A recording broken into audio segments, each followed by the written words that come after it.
नमस्कार, मैं हूं आपके साथ हिमानी नैथानी। बात करेंगे पाकिस्तान की, जहां पर हालात लगातार बिगड़ रहे हैं। विद्रोहियों के हमले से पाकिस्तान की फौज बैकफुट पर है। बलूचिस्तान आर्मी लगातार पाकिस्तानी सुरक्षा बलों को निशाना बना रही है, तो वहीं दूसरी तरफ टीटीपी ने भी अटैक तेज कर दिए हैं। जानकारी के मुताबिक बीते 48 घंटों में पाकिस्तान के अलग अलग हिस्सों में 57 हमले हुए हैं। तेजी से बढ़ते हमलों के बीच पाकिस्तान के टूटने की आशंका कैसे बढ़ रही है, देखिए इस रिपोर्ट में।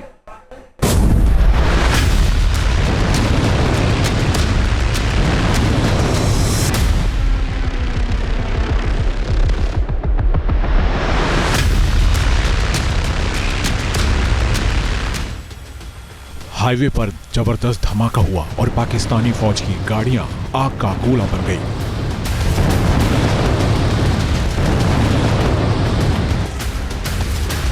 यह तस्वीर पाकिस्तान के टूटने की भविष्यवाणी कर रही है।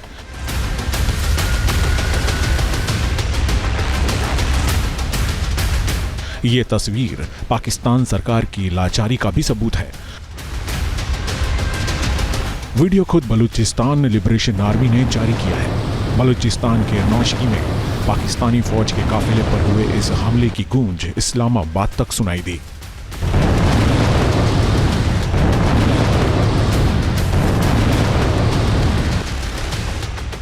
बीएलए ने दावा किया कि नौशकी में 8 बसों और 2 गाड़ियों वाले सैन्य काफिले पर उसने हमला किया। एक बस को आईईडी से भरी गाड़ी से उड़ा दिया गया, वहीं दूसरी वाहन पर आरपीजी से हमला किया गया। विस्फोट के बाद फतेह स्क्वाड ने काफिले को घेर लिया और सैनिकों पर अंधाधुंध फायरिंग शुरू कर दी। हमले में मजीद ब्रिगेड का भी अहम रोल था।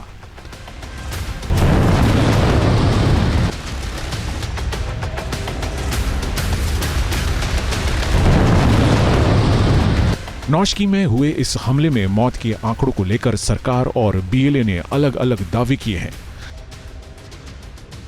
पाकिस्तान ने 7 सैनिकों की मौत की बात कही, जबकि बीएलए ने 90 सैनिकों को मौत के घाट उतारने का दावा किया है।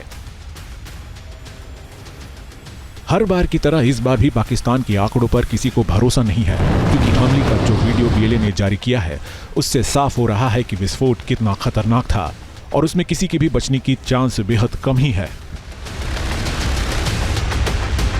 और उस बस में जिंदा रह सकता है, मुझे नहीं लगता है। जो इतनी तगड़ी बस और बिल्कुल और पूरा इलाका जो है वहाँ पे नॉर्मल इवैक्यूएशन के लिए भी वक्त लगेगा, क्योंकि कॉन्वॉय जा रहा है। इवैक्यूएट करेंगे कैसे? या हेलीकॉप्टर से करेंगे उनको इवैक्यूएट, या फिर एम्बुलेंसेस लाएंगे उनको ले जाएंगे? उनको तो नहीं मालूम तो इस तरह होना है, तो वक्त लगेगा। ये जो 90 कह रहे हैं, मेरे को लगता है जो नॉर्मल जो तादाद है मरने की तकरीबन उतनी ही होगी। बलूचिस्तान लिबरेशन आर्मी ने पाकिस्तान के खिलाफ मोर्चा खोला है और बीते कुछ दिनों में लड़ाई तेजी से छिड़ी है।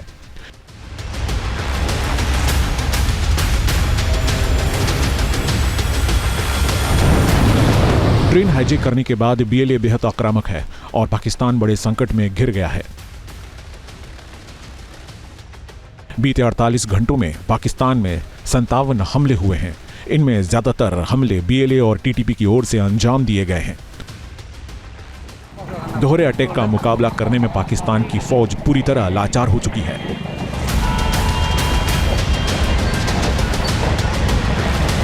पाकिस्तान के ऊपर बार बार 2 तरह के हमले हो रहे हैं।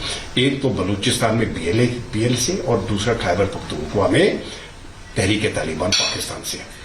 और पाकिस्तान की आर्मी जो है वो बिल्कुल स्ट्रेच्ड है, उनके पुलिस फोर्सेस बिल्कुल स्ट्रेच्ड है और छोटी छोटी टारगेट्स वो बन रही हैं। अभी ये जो फ्रीडम फाइटर्स हैं बलूचिस्तान के और तहरीक तालिबान के, ये अपने टारगेट चुन सकते हैं। और मैं समझता हूं कि ये लड़ाई अभी बहुत लंबी चलने वाली है। पाकिस्तान जरूर इसके ऊपर रियायत करेगा, लेकिन ज्यादा लंबी लड़ाई इस प्रकार की इन इलाकों पे मुझे नहीं लगता है उनके पास वो ताकत है कि वो कर सके।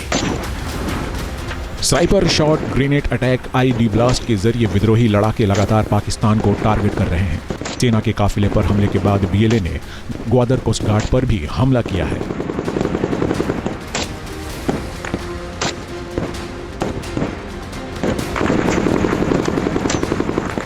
मीडिया रिपोर्ट के मुताबिक यहां पर सुरक्षा बलों और हमलावर लड़ाकों ने एक दूसरे पर फायरिंग की।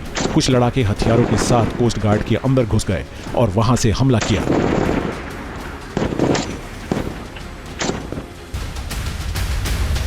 बीएलए ने दावा किया है कि 48 घंटे में अलग अलग इलाकों में हुए इन हमलों में पाकिस्तानी सुरक्षा बलों के 100 से ज्यादा लोग मारे गए हैं। हालांकि पाकिस्तान सिर्फ 16 लोगों की मौत की बात कर रहा है। बीएलए के साथ ही टीटीपी ने भी पाकिस्तान की टेंशन बढ़ा दी है। टीटीपी के लड़ाकों ने अफगानिस्तान पाकिस्तान सीमा पर मौजूद गरिगल बॉर्डर पोस्ट पर सुसाइड अटैक किया।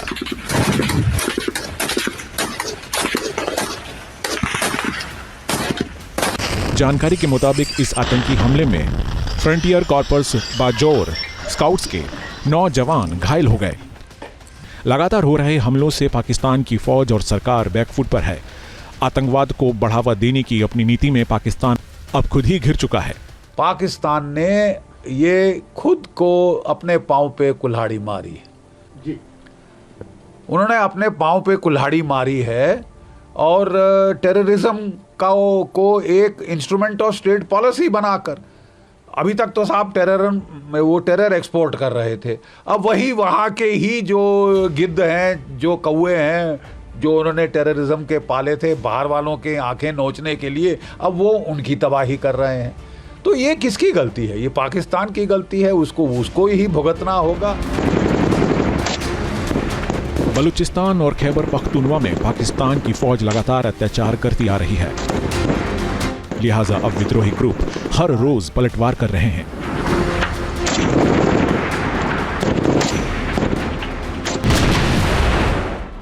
एक 11 मार्च को बलूचिस्तान लिबरेशन आर्मी ने पाकिस्तान की ट्रेन हाईजैक कर ली थी और पाकिस्तानी फौज को घुटनों पर ला दिया था।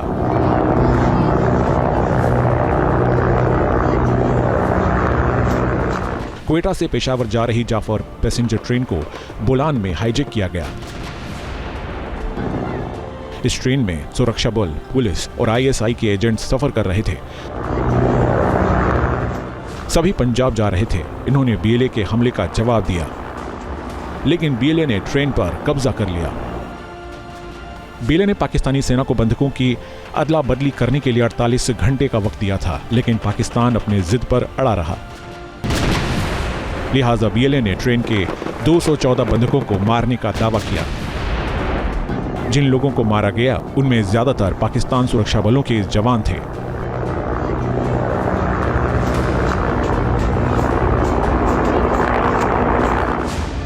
बीते कुछ दिनों में हुए ताबड़तोड़ हमलों से साफ हो चुका है कि पाकिस्तान की हालत खराब है और कभी भी उसके टुकड़े हो सकते हैं। बलूचिस्तान में जो हो रहा है ये एक्सपेक्टेड है और ये माहौल आगे और बिगड़ेगा ही। पॉइंट इसकी पाकिस्तान ने अपनी हिस्ट्री में कभी इस इलाके को, बलूचिस्तान को ध्यान नहीं दिया और एक्सप्लॉइट किया उसके नेचुरल रिसोर्सेज को। वहाँ पर पाकिस्तान आर्मी ने सिक्योरिटी बहुत बढ़ा दी, चेक्स बहुत बढ़ा दिए। पहले ही वैसे पानी नहीं है, बिजली नहीं है, खाने की किल्लत है गरीबियों ने इलाकों में। उसके ऊपर अब पाकिस्तान की फ़ौज वहाँ पे अत्याचार भी कर रही है। डिसिडेंट्स जो हैं इंडिपेंडेंस मांगते हैं बड़े लंबे समय से, उनको दबा रही है। तो इन सब चीज़ों का एक कॉकटेल मिक्स हो गया है जो पाकिस्तान के सामने आया। पाकिस्तान की आतंकवाद वाली पॉलिसी और उसके दमन की नीति अब गले की फांस बन चुकी है। पाकिस्तान की फौज बंदूक के दम पर लगातार बलूचों पर कहर बरपा रही है, मगर अब विद्रोही ग्रुप ताकतवर हो चुके हैं और पाकिस्तान पर भारी पड़ रहे हैं। Team news nation. News nation अब व्हाट्सएप पर खबरों की ताजा अपडेट के लिए न्यूज नेशन के इस क्यूआर कोड को स्कैन करें।